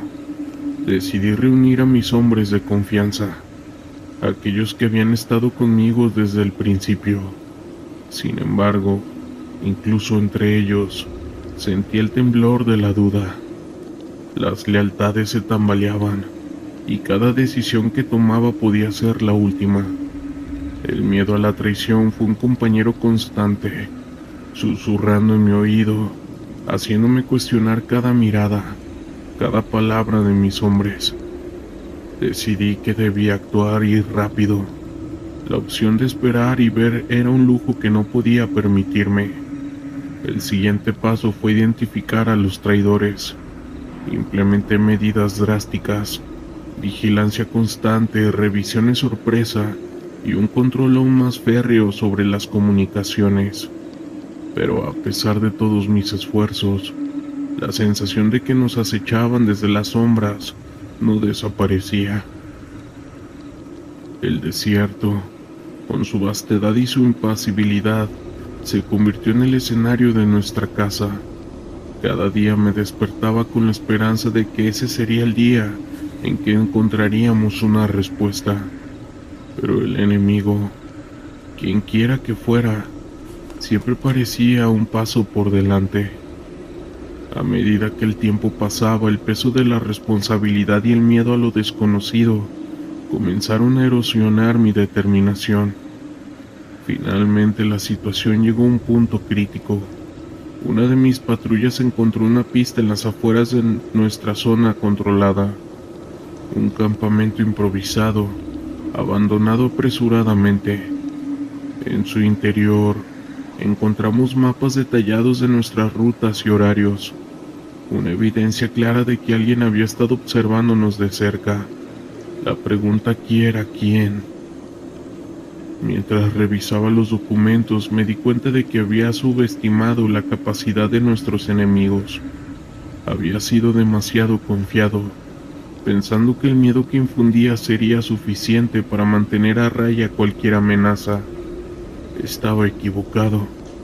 La realidad era que en este juego de poder, cualquier debilidad, por pequeña que fuera, podía ser explotada. Esa noche tomé una decisión.